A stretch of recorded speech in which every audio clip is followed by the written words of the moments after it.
नमस्कार प्रिय मित्रों, हमारे YouTube चैनल में आपका स्वागत है। प्रिय मित्रों, एक बार माता लक्ष्मी और श्री कृष्ण अपने वैकुंठ में विराजमान थे। माता लक्ष्मी चुपचाप बैठी थी। भगवान श्री कृष्ण उनकी चुप्पी देखकर बोले, हे माता, आप इतनी मौन अवस्था में क्यों बैठी हो? भगवान श्री कृष्ण की आवाज सुनकर माता लक्ष्मी बोली, पता नहीं आज मेरा मन उदास क्यों है। हे प्रभु, आज मुझे एक ऐसी कथा सुनाओ जिस कथा को सुनकर मेरे मन की उदासी दूर भाग जाए। इस पर भगवान श्री कृष्ण मुस्कुराते हुए बोले, हे माता, अगर आपकी यही इच्छा है तो इस कथा को ध्यानपूर्वक सुनना। प्राचीन समय की बात है। किसी नगर में एक राजा राज्य करता था। वह राजा बड़ा ही बलवान योद्धा था। उस राजा के बल और शौर्य की बातें दूर दूर तक होती थी। उस बलवान राजा के दो पुत्र थे और राजा के दोनों राजकुमार दिखने में बहुत ही सुंदर थे और अपने पिता की ही तरह बहुत बलवान थे। सभी गुणों की शिक्षा लेते लेते वह दोनों राजकुमार धीरे धीरे जवान होते गए। बल और साहस में वह दोनों अपने पिता की ही परछाई थे। कई बार उन्होंने अपने पिता के साथ युद्ध लड़ा और युद्ध में जीत भी हासिल किया, जिसके कारण उन्हें अपने बल पर बहुत घमंड भी था। प्रिय मित्रों, वह राजा अपने दोनों पुत्रों को बहुत चाहता था और वह राजा जब भी कोई कार्य करता था तो वह अपने दोनों पुत्रों को अपने पास बुलाकर उनसे सलाह लिया करता था। प्रिय मित्रों, धीरे धीरे दोनों राजकुमार जब बड़े हो गए तो वह दोनों जंगल में शिकार करने के लिए जाने लगे। एक दिन राजा ने अपने दोनों बेटों को अपने पास बुलाकर उन्हें समझाया कि पुत्रों, तुम दोनों अब जवान हो गए हो, इसलिए अपनी इच्छा से चाहे जहां घूम फिर सकते हो, लेकिन तुम लोग मेरी एक बात कभी भी मत भूलना। बेटा, आप लोग जब भी शिकार करने के लिए जाओ तो हमारे राज्य की आगे वाली दिशा में ही जाना। गलती से भी कभी हमारे राज्य के पीछे वाली दिशा की ओर मत जाना। अगर पुत्रों आप लोग कभी भी भूलकर भी राज्य के पीछे की दिशा की ओर चले गए तो आप लोग बहुत बड़े संकट में से गिर जाओगे। प्रिय मित्रों, श्री कृष्ण आगे कहते हैं कि हे लक्ष्मी, राजा के दोनों पुत्रों ने अपने पिता की बात को बड़े ध्यानपूर्वक सुना और राज्य के पीछे ना जाने का वचन दिया कि पिताजी, हम आपकी यह बात हमेशा याद रखेंगे। हम भूल से भी कभी राज्य के पीछे वाली दिशा में शिकार करने के लिए नहीं जाएंगे। प्रिय मित्रों, भगवान श्री कृष्ण लक्ष्मी से आगे कहते कि हे लक्ष्मी, अब अगला दिन होता है और हर दिन की तरह जब वह दोनों राजकुमार अपने घोड़ों पर सवार होकर अपने पिता के आदेश के अनुसार राज्य के आगे वाली दिशाओं में शिकार करने के लिए जाने लगे और वह दोनों राजकुमार अब राज्य के पीछे वाली दिशा की ओर शिकार करने के लिए नहीं जाते थे। इसी प्रकार आगे की तीनों दिशाओं में कई दिनों तक वह दोनों शिकार करते रहे। प्रिय मित्रों, एक दिन की बात है। राजा के दोनों राजकुमार जब शिकार करने के लिए जंगल में गए तो पूरे दिन तो वह शिकार को ढूंढते रहे, लेकिन उन्हें कहीं कोई शिकार नहीं मिला। अब शिकार ढूंढते ढूंढते शाम हो जाती है तो वह दोनों राजकुमार अपने महल में लौटने लगते हैं। पूरे दिन परिश्रम करने पर भी उन्हें कोई शिकार नहीं मिला था। अब वह दोनों इस बात से बड़े दुखी थे। सुबह से धूप में शिकार को ढूंढते ढूंढते दोनों राजकुमार अब बहुत थक चुके थे। भूख प्यास के कारण उनकी हालत और भी ज्यादा खराब थी। वह दोनों राजकुमार प्यास और थकान के कारण एक घने पेड़ के नीचे बैठकर कुछ विश्राम करने लगते हैं। दोनों राजकुमार जब विश्राम कर रहे थे तो उसी समय सबसे छोटा राजकुमार, जो स्वभाव से कुछ चंचल था, उसने अपने बड़े भाई से कहा कि बड़े भैया, एक बात मुझे बहुत परेशान कर रही है कि हमारे पिताजी ने हमें राज्य के आगे वाली दिशाओं में शिकार करने का मना नहीं किया है, तो फिर पिताजी ने हमें राज्य के पीछे वाली दिशा में शिकार करने के लिए जाने से मना क्यों किया है? आखिर क्या बात हो सकती है? पिताजी ने ऐसा क्यों कहा है? हो ना हो इसके पीछे कोई बड़ी बात ही होगी। हमें तो लगता है कि हमारे पिताजी ने राज्य के आगे वाले सभी राजाओं को तो पराजित कर दिया होगा, लेकिन पिताजी राज्य के पीछे वाले राजा से युद्ध में जरूर हार गए होंगे, इसीलिए उन्होंने हमें राज्य के पीछे जाने के लिए मना किया है। तब बड़ा राजकुमार कहने लगा, नहीं भाई, ऐसा कदापि नहीं हो सकता। तो छोटा राजकुमार कहने लगा, भैया, मुझे तो कुछ ऐसा ही लगता है कि हमारे पिता राज्य के पीछे वाले राजा से युद्ध में हार गए हैं और उसी राजा के डर की वजह से पिताजी ने हम लोगों से मना किया है कि हम राज्य के पीछे शिकार करने ना जाएं। मेरा तो मानना है कि कल सुबह हमें राज्य के पीछे वाली दिशा में चलकर देखना चाहिए और इस बात का पता लगाना चाहिए। वैसे भी हम दोनों राजकुमार बलवान भी हैं और महान योद्धा भी हैं।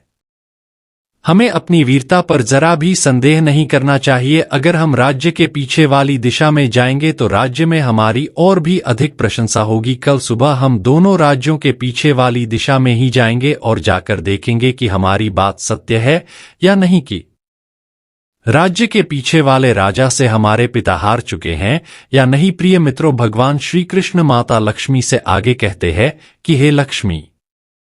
छोटे राजकुमार की बात सुनकर बड़े राजकुमार को भी लगने लगा कि शायद हमारे पिता उस राजा से हार गए होंगे। अब तो वह छोटे राजकुमार के कहे अनुसार बड़ा राजकुमार राज्य के पीछे वाली दिशा में जाने के लिए तैयार हो गया और कहने लगे, ठीक है भाई, कल सुबह हम राज्य के पीछे की ओर ही चलेंगे। अब यह तय करके वह दोनों राजकुमार अपने महल में चले आते हैं और भोजन करके अपने कक्ष में जाकर आराम करने लगते हैं।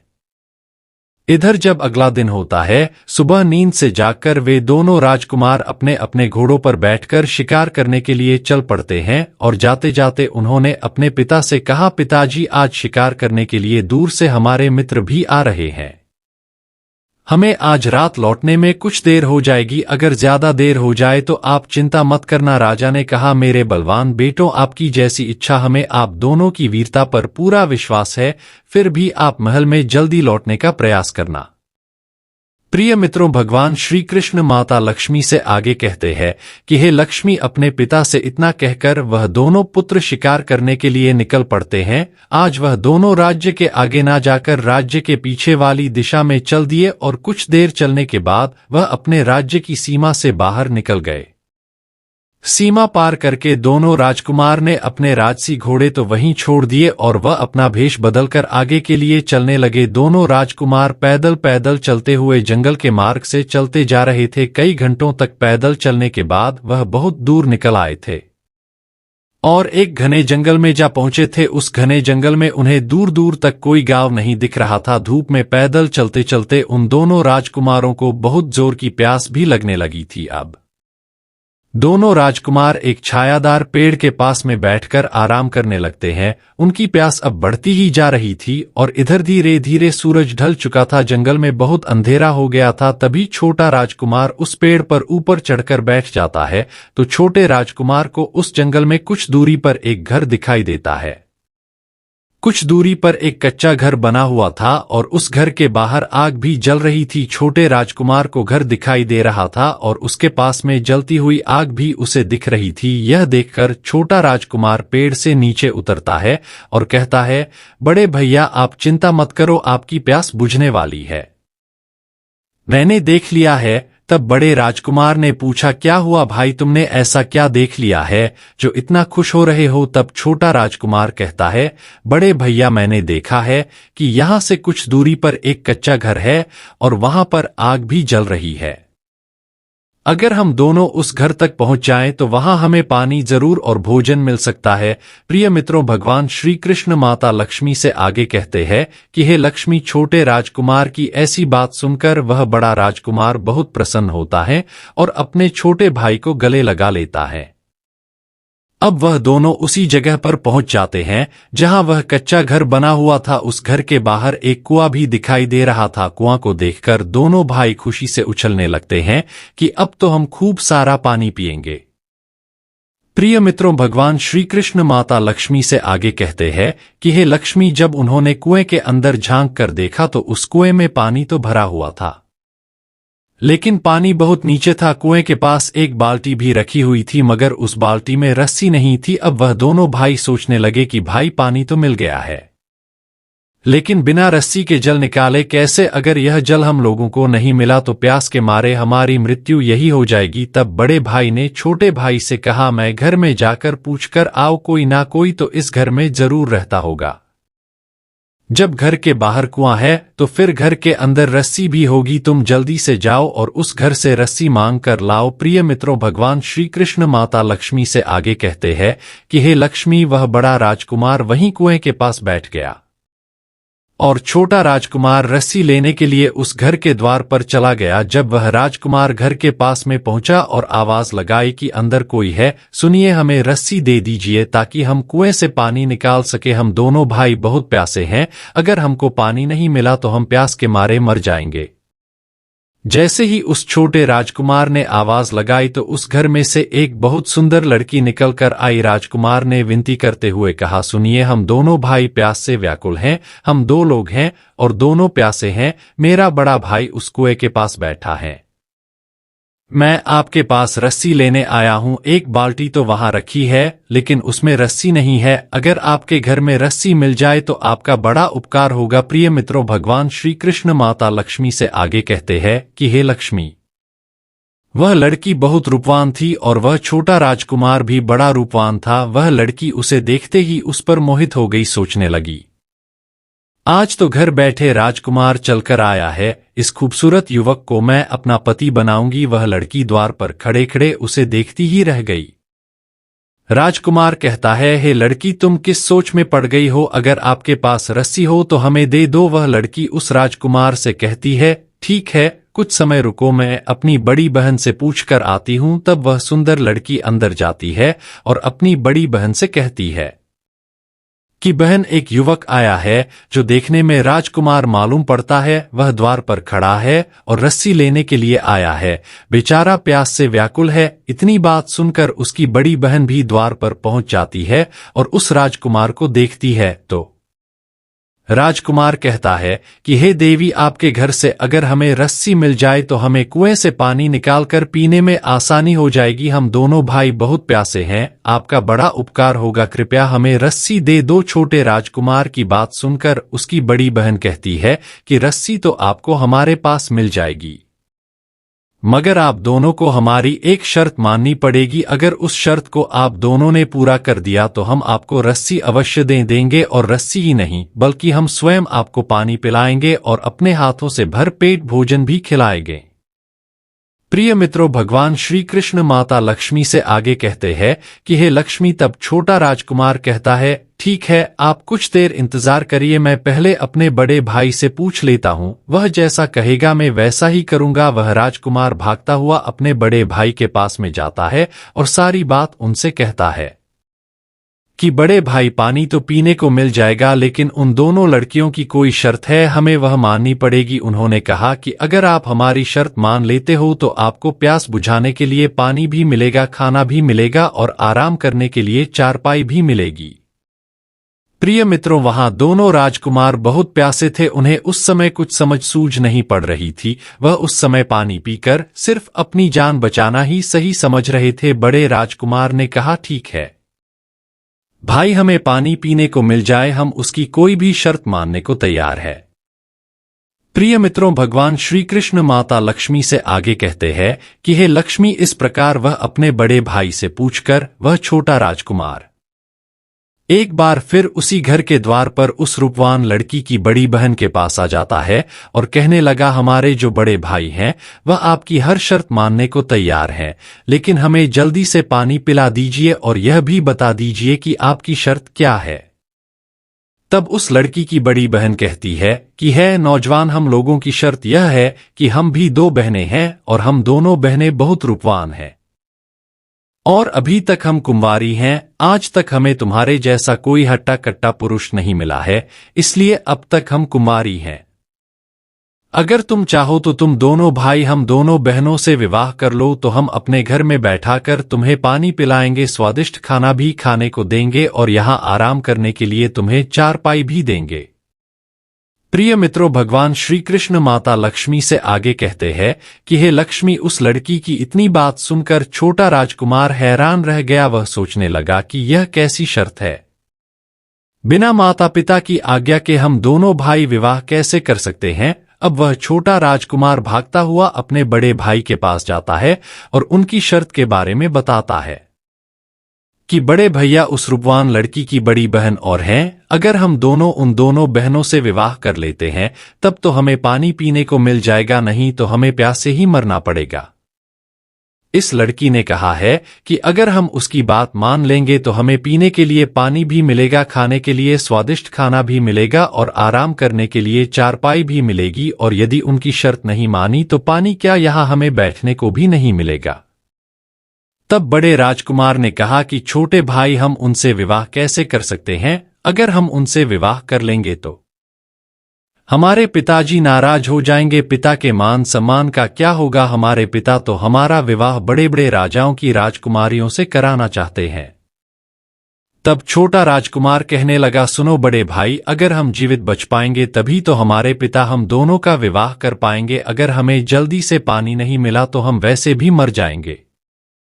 अब जो होगा देखा जाएगा, पहले पानी पी करके अपनी प्यास बुझाते हैं, उसके बाद देखते हैं कि पिताजी को क्या कहना है। और वैसे भी हम राजकुमार हैं, एक राजा के पुत्र हैं, हम एक नहीं कई विवाह कर सकते हैं, इसमें कोई समस्या की बात नहीं है। इसलिए पहले यहां इनसे विवाह कर लेते हैं और पानी पीकर अपनी जान बचाते हैं।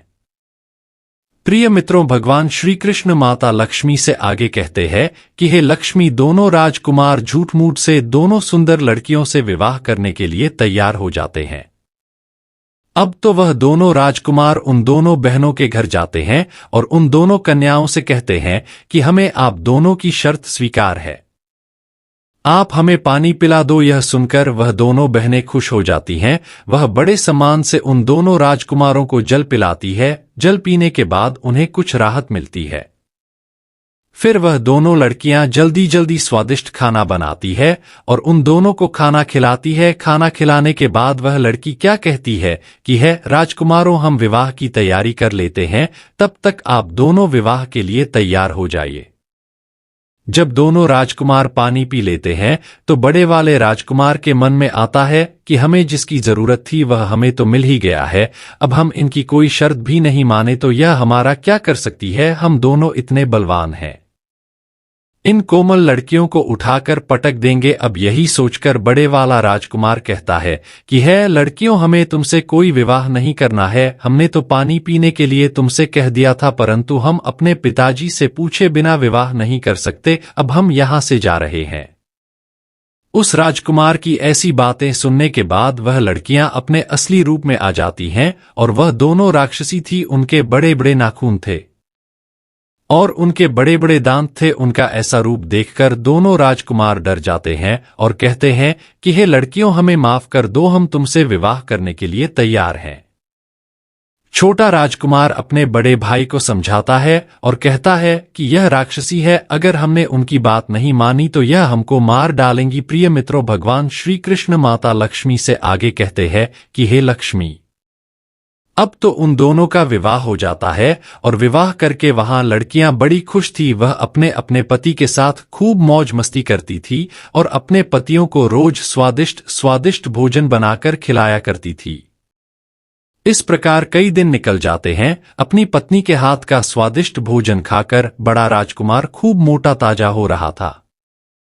बड़े राजकुमार के चेहरे पर अलग ही तेज चमक रहा था। तभी बड़ा राजकुमार देखता है कि मेरा छोटा भाई सूख चुका है और इतना स्वादिष्ट भोजन मिलने के बाद भी यह इतना पतला होता जा रहा है। तब बड़ा राजकुमार अपने छोटे भाई से पूछता है कि भाई, तुम्हें क्या हो गया है, तुम्हारी तबीयत खराब तो नहीं है? इतना स्वादिष्ट भोजन हमें यहाँ मिलता है लेकिन तुम उसके बाद भी सूखते ही जा रहे हो, क्या तुम्हें कोई दुख तकलीफ है? तब छोटा राजकुमार बताता है कि भैया, मेरी पत्नी मुझे प्रेम से खाना नहीं खिलाती है। मैं जब भी उसके साथ खाना खाने बैठता हूं तो वहीं दूसरी ओर मुंह करके रोने लगती है और उसको रोता देखकर मुझसे खाना नहीं खाया जाता और मैं भूखा रह जाता हूं। इसलिए मैं इतना सूख चुका हूं, मुझे समझ में नहीं आता है कि मेरी पत्नी क्यों रोती है और वह बताती भी नहीं है। तब उसका बड़ा भाई कहता है, यानी बड़ा राजकुमार कहता है कि भाई, जरूर कोई तो वजह होगी, तुम्हारी पत्नी ऐसे क्यों रोती है? वह तुम्हें खाना खिलाते समय ही क्यों रोती है? इसका जरूर कोई कारण होगा, तुम्हें उससे पूछना चाहिए कि वह क्यों रोती है। तब वह राजकुमार कहता है कि भैया, मैंने उससे 1000 बार पूछा है परंतु वहां मुझे नहीं बताती है कि वह क्यों रोती है। वह बस इतना बोल देती है कि मेरी आदत है रोने की, जब भी मेरा रोने का मन होता है तो मैं रोने लगती हूँ। वह ऐसे ही कोई ना कोई बहाना बना देती है परंतु वह बताती नहीं है कि मेरे खाना खाते समय वह क्यों रोती है। और भैया, मेरे सूखकर पतले होने का एक और कारण है कि मुझे अपने घर की बहुत याद आती है, मुझे पिताजी और माता की बहुत याद आती है। प्रिय मित्रों, भगवान श्री कृष्ण माता लक्ष्मी से आगे कहते हैं कि हे लक्ष्मी। तब बड़ा राजकुमार कहता है कि भाई, मैं तुम्हें एक योजना बताता हूं। आज जब तुम खाना खाने बैठो तो तुम अपनी पत्नी से कहना कि जब तक तुम मुझे अपने रोने का कारण नहीं बताओगी तब तक मैं खाना नहीं खाऊंगा और भूखा ही मर जाऊंगा। तब छोटा राजकुमार कहता है कि अरे भाई, मुझे भूखा नहीं मरना है। वैसे ही तो मैं इतना पतला हो चुका हूं, अगर मैंने खाना नहीं खाया तो मैं सच में मर जाऊंगा। बड़ा राजकुमार कहता है कि अरे मूर्ख, तुझे सच में भूखा नहीं मरना है, तुझे सिर्फ उसके सामने नाटक करना है और यह रहस्य को पता करना है कि वह तेरे खाना खाते समय क्यों रोती है। प्रिय मित्रों, भगवान श्री कृष्ण माता लक्ष्मी से आगे कहते हैं कि हे लक्ष्मी। अब तो छोटे राजकुमार को बात समझ में आ जाती है और वह मन में विचार करता है कि आज रात ही मैं अपनी पत्नी के सामने ऐसा नाटक करूंगा। अब धीरे धीरे रात हो जाती है और उसकी पत्नी अपने पति के लिए खाना लेकर कमरे में आती है और वह छोटा राजकुमार खाना खाने लगता है। तभी उसकी पत्नी दूसरी ओर मुंह करके रोने लगती है। तब वह राजकुमार पूछता है कि हे प्रिय, तुम क्यों रो रही हो? जब भी मैं खाना खाता हूं तो तुम क्यों रोती हो? आज तुम्हें बताना ही होगा। तब उसकी पत्नी कहती है कि पिया जी, आप खाना खा लीजिए, मेरी तो आदत, मेरा जब भी मन होता है तो मैं थोड़ा रो लेती हूं। लेकिन वह छोटा राजकुमार समझ रहा था कि यह मेरी पत्नी मुझसे झूठ बोल रही है।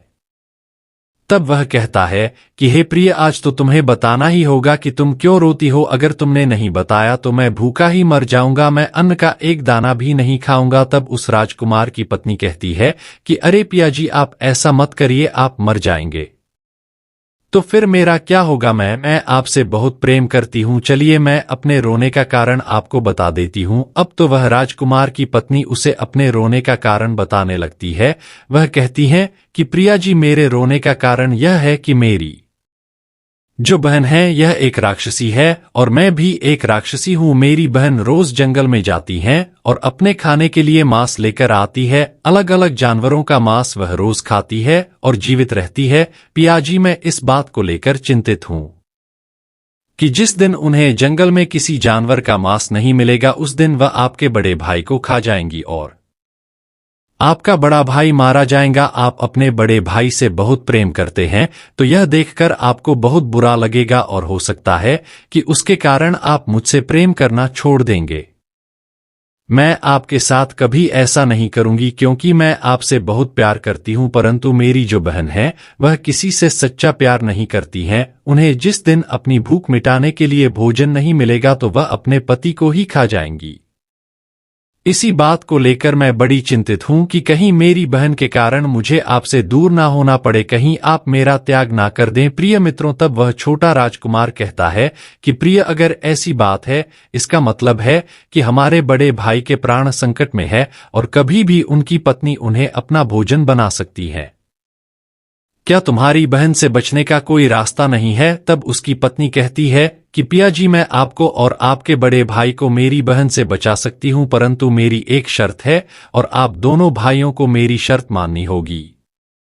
अगर आप मेरी शर्त मान जाते हो तो मैं आप दोनों राजकुमारों को अपनी बहन के हाथों मरने से बचा लूंगी। प्रिय मित्रों, भगवान श्री कृष्ण माता लक्ष्मी से आगे कहते हैं कि हे लक्ष्मी। अब अपनी पत्नी की बातें सुनने के बाद वह छोटा राजकुमार कहता है कि प्रिय, मैं अपने बड़े भाई से पूछकर आता हूं, अगर वह तुम्हारी शर्त मानने के लिए तैयार होंगे तो मैं आकर तुम्हें बताऊंगा। प्रिय मित्रों, भगवान श्री कृष्ण माता लक्ष्मी से आगे कहते हैं कि हे लक्ष्मी। अब वह बड़ी बहन अपने भोजन की तलाश में जंगल के लिए निकल जाती है और वह छोटे राजकुमार की जो पत्नी थी वह नहीं जाती है। इधर छोटा राजकुमार अपने बड़े भाई से सलाह मशवरा करने के लिए आता है और कहता है कि बड़े भैया, मेरी बात ध्यान से सुनो। मेरी पत्नी ने बताया है कि वह क्यों रोती है। उसके रोने का कारण यह है कि उसकी जो बड़ी बहन है, जो आपकी पत्नी है, वह मांस खाने की आदी है और वह जंगल से अपने खाने के लिए मांस लेकर आती है। मेरी पत्नी ने कहा है कि जिस दिन उन्हें जंगल में खाने के लिए मांस नहीं मिलेगा उस दिन वह आपको मारकर खा जाएंगी और इसीलिए हम दोनों के प्राण संकट में हैं। कभी भी हमारी पत्नियां हमें मार सकती हैं। तक वह बड़ा राजकुमार कहता है कि भाई, इस संकट से बचने का कोई रास्ता जरूर होगा। तुम अपनी पत्नी से पूछो कि क्या हम यहां से बचकर भाग सकते हैं। तब वह छोटा राजकुमार कहता है कि भैया, मैंने अपनी पत्नी से पूछ लिया है। उसने बताया है कि वह हमें मरने से बचा लेगी, परंतु उसकी एक शर्त है। तब बड़ा राजकुमार कहता है कि अरे भाई, तू उस दिन भी एक शर्त लेकर आया था और तेरी उस शर्त के कारण आज हम इतनी बड़ी मुसीबत में फंस गए हैं। अब आज फिर तू एक शर्त लेकर आया है, जाकर अपनी पत्नी को कह दे कि हम उसकी कोई शर्त नहीं मानेंगे। तब छोटा राजकुमार कहता है कि अरे भाई, यह समय आपस में लड़ाई झगड़ा करने का नहीं है। अगर हमारे प्राण संकट में है और वह हमारे प्राण बचा सकती है तो हमें उसकी शर्त मान लेनी चाहिए। अब वह बड़ा राजकुमार कहता है कि भाई, हम तुम्हारी पत्नी की शर्त मानने के लिए तैयार है। जाकर अपनी पत्नी से कह दो कि वह हम दोनों के प्राण बचा ले। अब वह छोटा राजकुमार अपने कमरे में जाता है और अपनी पत्नी से कहता है कि प्रिय भैया ने कहा है कि हम तुम्हारी शर्त मानने के लिए तैयार हैं। अब तुम हमें बताओ कि क्या करना होगा और तुम्हारी शर्त क्या है।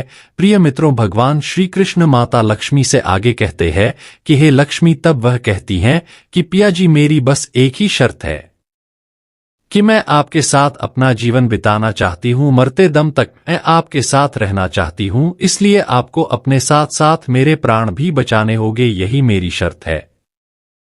मित्रों, अब तो वह छोटा राजकुमार कहता है कि प्रिय, अगर तुम हमारे प्राण बचा रही हो और अपनी बहन से धोखा कर रही हो तो हम तुम्हारे प्राण अवश्य बचाएंगे। तुम बताओ कि हमें क्या करना होगा। अब छोटे राजकुमार की पत्नी उसे बताती है कि पिया जी, आपको शिकार करने के लिए जंगल में जाना होगा और दोनों को एक साथ जाना होगा और वह जंगल में जाकर अपने आप को घायल करना होगा और वापस आना होगा। जब आप घायल होकर वापस आएंगे तो मेरी बहन आप दोनों से पूछेगी कि जंगल में क्या हो गया और आप घायल कैसे हो गए।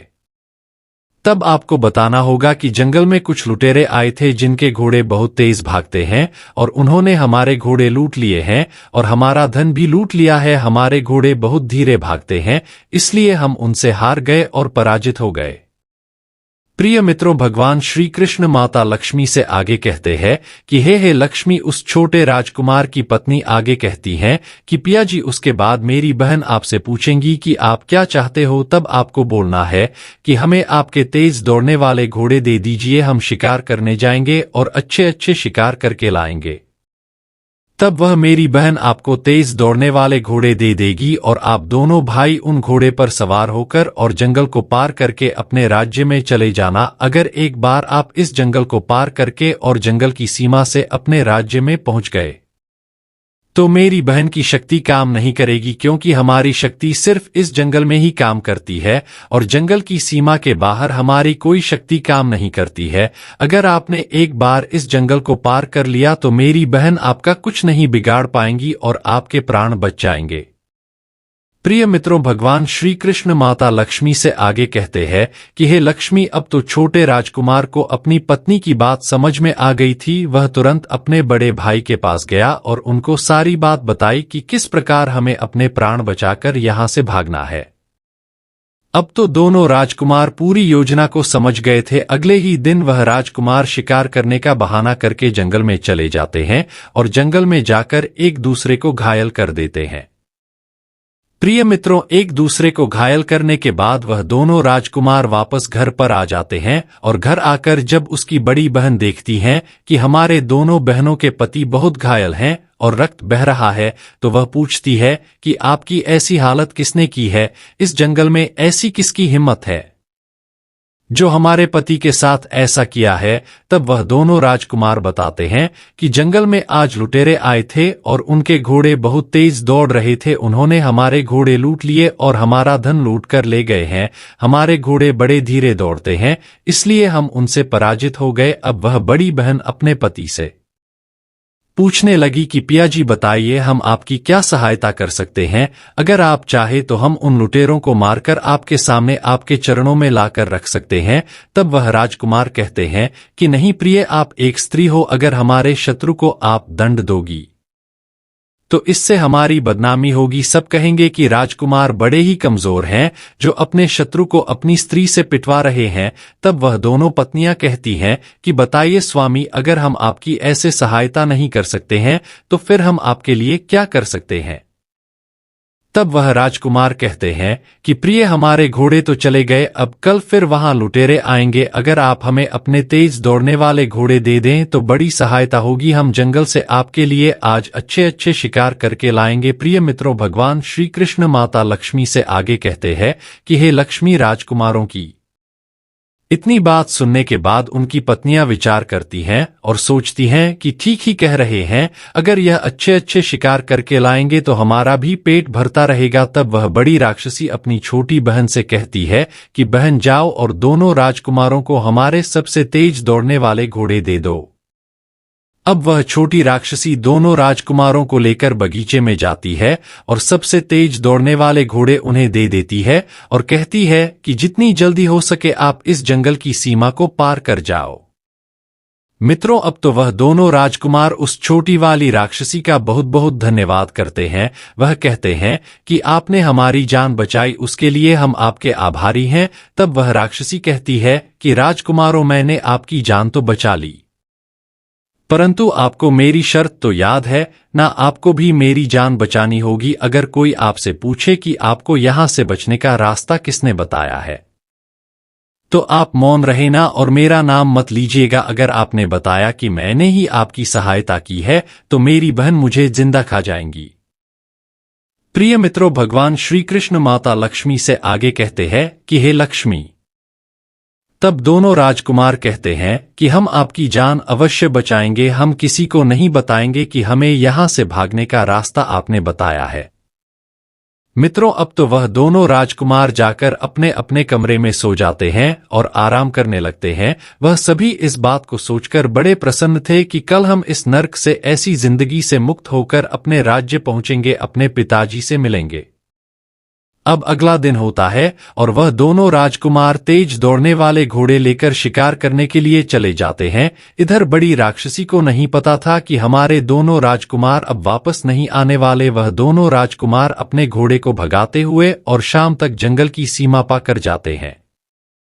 इधर शाम के समय जब राक्षसी देखती है कि अंधेरा हो गया है परंतु दोनों राजकुमार अभी तक नहीं आए हैं, तो वह अपनी छोटी बहन से कहती है कि जाओ और देख कर आओ कि वह दोनों राजकुमार कहाँ है। मित्रों, छोटी राक्षसी को तो पता ही था कि वह दोनों यहां से भाग चुके हैं और अब तक जंगल की सीमा पार कर गए होंगे। वह थोड़ी दूर जाती है और घूम कर आ जाती है और कहती है कि बहन, वह दोनों तो यहां है ही नहीं, लगता है वह भाग गए। तब वह राक्षसी क्रोध में आ जाती है और अपने बड़े बड़े नाखून निकालती है और अपनी बड़ी बड़ी आंखें लेकर जंगल की ओर चल पड़ती है। जंगल में चलते चलते वह जंगल की सीमा तक पहुंच जाती है और देखती है कि वह दोनों राजकुमार जंगल की सीमा के दूसरी ओर पहुंच गए हैं और अब हम उनका कुछ नहीं बिगाड़ सकते। मित्रों, यह देखकर बड़ी वाली राक्षसी को बड़ा क्रोध आता है। वह कहती हैं कि है राजकुमारों, अब तो आप बच गए हो, अब हम आपका कुछ नहीं बिगाड़ सकते, परंतु जाते जाते हमें एक बात बता दीजिए कि यहां से भागने का रास्ता आपको किसने बताया था? आपको कैसे पता चला कि जंगल की सीमा के पार हमारी शक्ति काम नहीं करती है? मित्रों, तब वह बड़ा राजकुमार सोचता है कि हम तो अपने प्राण बचा ही चुके हैं, अब हमें इस छोटी वाली राक्षसी से क्या लेना देना। चलो इन्हें बता देते हैं कि तुम्हारी ही छोटी बहन ने तुम्हारे साथ विश्वासघात किया है और हमारे प्राण बचाए हैं। जब वह बड़ा राजकुमार बताने की कोशिश करता है तभी वह छोटा राजकुमार कहता है कि भैया, कृपया करके आप ऐसा मत करिए, मेरी पत्नी ने हम दोनों के प्राण बचाए हैं और अंत में हम उसके साथ विश्वासघात नहीं कर सकते। अगर हम ऐसा करेंगे तो हमें बहुत पाप लगेगा। बड़ा राजकुमार बोला, शायद तुम ठीक कहते हो। इतना कहकर दोनों राजकुमार अपने राज्य में चले गए। प्रिय मित्रों, भगवान श्री कृष्ण माता लक्ष्मी से आगे कहते हैं कि हे लक्ष्मी, जिस तरह उस छोटी राक्षसी ने दोनों राजकुमार की जान बचाई, उसी तरह दोनों राजकुमारों ने बड़ी राक्षसी को बात ना बताकर छोटी राक्षसी की जान बचा ली। तो प्रिय मित्रों, अगर हमारी यह वीडियो आपको पसंद आई है तो वीडियो को लाइक करना ना भूलना और चैनल को भी सब्सक्राइब कर देना। धन्यवाद।